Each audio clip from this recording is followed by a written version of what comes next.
Hey friends, welcome back to my channel. In today's video, I have an all-new Dollar Tree DIY for you, and this one is going to be a St. Patrick's Day themed sock gnome. It's super easy to recreate and so much fun. But before we get started, if you are new here, please do consider subscribing down below and be sure to turn on that notification bell. So here are the items I'm going to be using from Dollar Tree. The first is a pair of St. Patrick's Day socks.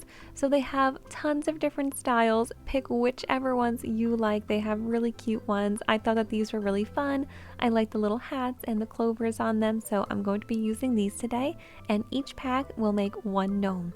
I'm also going to be using these table tennis balls. So for each gnome, I'm going to need 2. And if you can't find these at Dollar Tree, I'll leave a link for the ones from Walmart down below. They're pretty close to the same price because I know these can be tricky to find depending on which Dollar Tree you're at. I'm also going to be using a mop head that I found in the cleaning section of the Dollar Tree. And then finally, you're just going to want some accessories for your gnome. So today I'm going really simple. I'm just going to be using some of these gold coins, but Dollar Tree has a lot to choose from. Maybe you want to get your gnome some mini clovers or a mini little pot of gold. So to start off, you just want to grab whichever sock you chose. So I'm just going to open up that pack and just take off that cardboard. And when I open it up, you're going to see my 2 socks here. So we will need both, but right now we just need one of them. So I'm going to put my other sock to the side. We're going to save that later for the hat. So now we're going to start by creating the body of the gnome with our first sock here. And the first thing we want to do is just weigh down this toe portion at the bottom. We want to just give it some weight. So I'm going to be using these poly pellets today. These are awesome. I absolutely love these. If you guys have been here before, you've seen this. This is my easy fill bag. It makes it really simple. But if you don't want to use these, some items from the Dollar Tree that would definitely work are these little glass pebbles or even some of the rocks. Basically just something to weigh down the bottom. I'll leave a link to these poly pellets in the description box of this video. You can just order them from Amazon or even Walmart, and most craft stores will have these. So I'm just going to pour some into my sock here. Not too much, but just something to weigh down that bottom. And now we're going to start to fill it with some Poly-Fil. So this is just Poly-Fil that I usually order in a big box from Walmart. I'll also leave a link to that. Amazon has this, or if you really do want to stick to something from the Dollar Tree, you could get a couple of the plush animals from Dollar Tree and just recycle the Poly-Fil that is inside of them. Or if you have an old pillow laying around, you can definitely recycle the Poly-Fil that is inside of the pillow. I'm just going to be putting enough of the Poly-Fil into the sock to get to about the heel portion. That seems like a good size to me, but you can even just kind of fill it up a bit more if you want a larger gnome. So now to make it really simple, I'm just going to grab a rubber band just to tie that off so everything stays nice and secure inside, and then I'm going to trim off the rest of the sock with a pair of scissors. You could also just use some rope to tie this off. A rubber band does make it pretty simple though. Next, I'm going to grab that mop head from the Dollar Tree. So I'm just going to take it out of the bag, and you might notice something here. So half of my mop is missing. So there's this plastic piece in the middle that basically separates the mop into 2. So the reason that half is missing is because I actually used the same mop head to create my last gnome, which was a Valentine's Day gnome. So each mop head can supply 2 separate beards for your gnomes. So now I'm just going to go ahead and start to prep this one. So a way to make it really simple is just to bind all of those strands together. So I'm going to be using another rubber band just to go around a couple times and hold everything nice and tight before I cut it off from that plastic piece up top. I actually created a Dollar Tree St. Patrick's Day sock gnome last year, and instead of a mop, I decided to use some of the yarn from Dollar Tree to create kind of like a burnt orange color. So I'll leave that video linked down below if you guys want to check that one out as well. Now our beard is ready to attach to the body. So to do this, I'm just going to be using some hot glue. So I am going to make sure to put just a bit extra hot glue because I want to make sure that it definitely stays in place. So once I had enough glue on top, I just took my beard and pressed it into it carefully, making sure not to touch the glue with my fingers, and I did hold it for about 10 to 15 seconds just to make sure it was going to stay in place.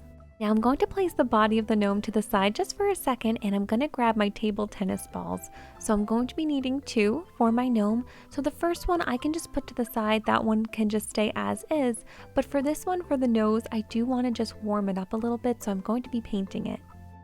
This next step is completely optional, but it's just a tip to help the painting process go a little bit easier.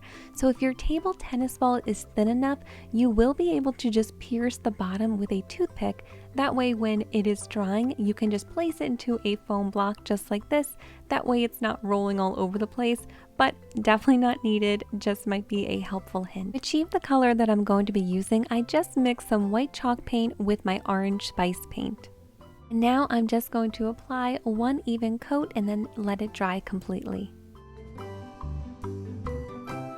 Here is the nose after about 30 minutes or so once it was dried completely. So now I'm just going to be removing that toothpick, and now we can attach it to the gnome body. So when I'm placing it onto the beard, I want to make sure that there is some beard underneath the nose and then a little bit to either side. So I'm kind of just getting my placement set up, and then once I know where I want to put it, I'm just going to be putting some hot glue on the back and then just pushing it into place.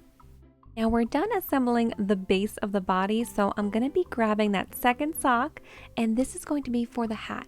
So to start off with, I'm just going to take that second table tennis ball and insert it into the sock and then push it all the way to the bottom towards the toe portion. So now I just want to tie this off. I want it to basically look like a little pom-pom on the end of the hat, just to give it a nice shape. You can just use some twine for this. I'm just using another rubber band just to secure it at the top. Now I'm going to show you two different options for the hat. The first option is to insert a little bit of Poly-Fil into the hat. So this is basically going to elongate your hat on top of the gnome and basically just kind of help it to stand upright. Now when you place it onto your gnome, you want to make sure that that heel portion is facing towards the back. So I'm just going to carefully just pull down my sock. I want the back to kind of go a little bit lower than the front here.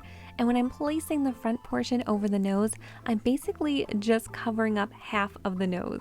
So the top half will be covered by the sock, and then you'll see the bottom half peeking out. So with having that little bit of Poly-Fil into the hat, you can kind of manipulate it a little bit and just kind of switch up where it is, and you can even kind of get the hat to just bend down a little bit if you want. And also if you want to just build up the front of the hat, the portion that's by the nose, at this point you can take a tiny bit of Poly-Fil and start to insert it into that hat area in the front just to build it up to just make whatever shape you're looking for. So here you can kind of play with it and just bend it down a little bit, or just have the hat kind of go straight up. But this is the second option. So I decided to remove all of the Poly-Fil. So this hat has no Poly-Fil in it. I just took it off, removed the Poly-Fil, and then put the sock back onto the gnome. And this just gives it a much more relaxed look. So it makes the sock just a little bit shorter. You kind of bunch it up a bit more. So this is the look I'm going to go with today. I'm going to just leave the Poly-Fil out, but the choice is yours. So now you can just leave the beard as is, but I do like to just give it a little bit of a trim. So I'm going to basically give it a U shape and just kind of taper it up the sides a little bit. Now that our gnome has had a little bit of a haircut, we are ready for the last step, and this is the most fun step. This is accessories. So like I had mentioned before, I am going to be super simple with my accessories today. All I'm adding is just one gold coin to the top of the hat. But if you want to, you can just really get creative here. They have some really cute little mini shamrocks at Dollar Tree, some glitter ones, and just all kinds of different fun things. You can even add some beads to this or whatever you like, but I decided to keep it pretty simple today. And here is a closer look at the final result. These gnomes are seriously so much fun to make. They're really easy, and this is a great craft if you're looking for something to do with a big group of friends for a crafting party or something to do with the kids. It really is a great time, and everyone can kind of customize it to however they like. Thank you guys so much for watching. I really hope that you enjoyed this video. If you did, please do give it a thumbs up and consider subscribing if you are not yet subscribed. To subscribe to my channel, you can just click on my picture right here, and be sure to check out this video for some more crafting fun.